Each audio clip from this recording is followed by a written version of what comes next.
Terima kasih Bung Ale. Mestinya saya mendengarkan saja.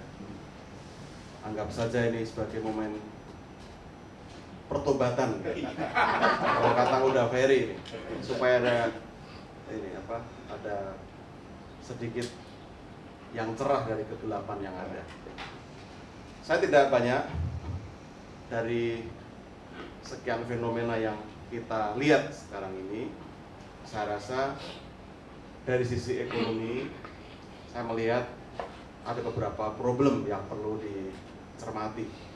Pertama, soal tata kelola. Kita melihat ada gejala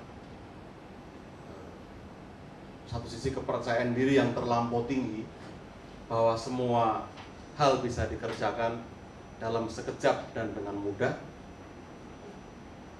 Konsekuensinya mengabaikan tata kelola yang baik. Perumusan satu undang-undang, aturan pemerintah dan lain-lain yang mengabaikan good governance. Itu saya rasa memprihatinkan ya. Mestinya kita sepakat kalau kita ingin mengajari generasi muda dengan hal-hal baik, kita juga mesti menjaga tata kelola. Silahkan menikmati kekuasaan yang dimiliki dengan penuh sukacita, itu saya rasa sah-sah saja. Namun sebaiknya tidak mengabaikan apa yang menjadi concern banyak orang. Nah, konsekuensi dari itu semua, saya rasa selain kita yang ada di sini, selain ada di mahasiswa yang berjuang luar biasa, masyarakat sipil, ada satu faktor yang juga akan menjadi sahabat dalam gerakan, yaitu market.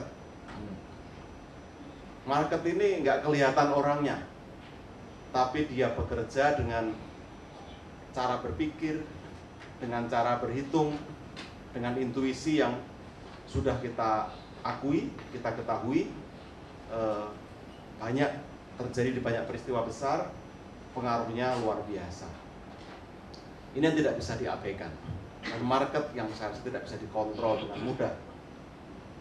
Contohnya hari ini HSG konsisten merah, bahkan hari ini mungkin sempat menyentuh yang terendah selama 4 bulan terakhir.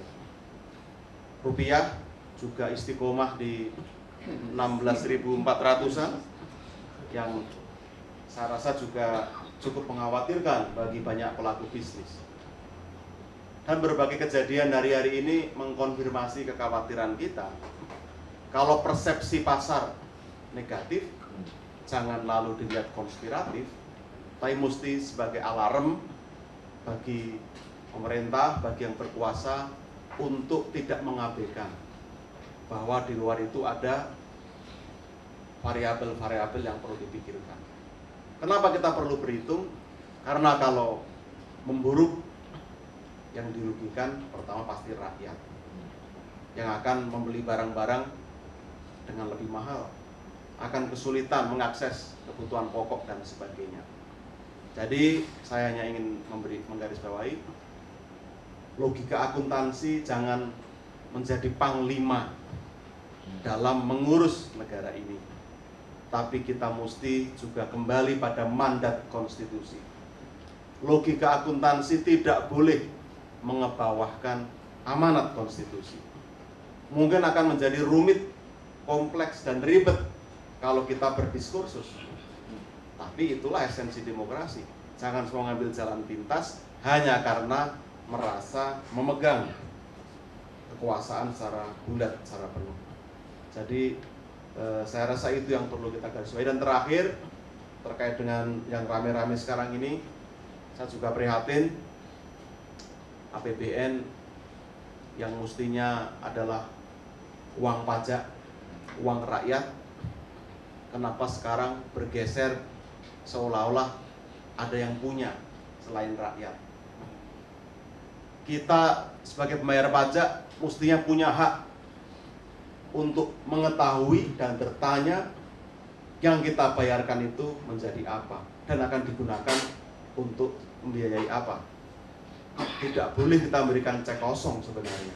Dengan membayar pajak, seolah-olah melulu kewajiban kita tanpa ada hak.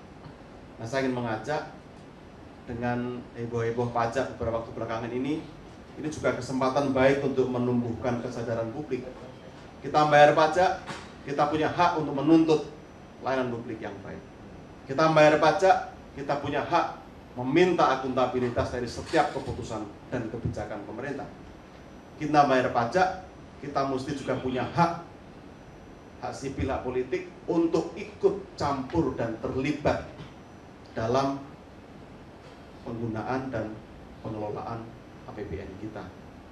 Hari-hari ada keputusan-keputusan besar yang saya hanya bisa berdoa dengan harap-harap cemas.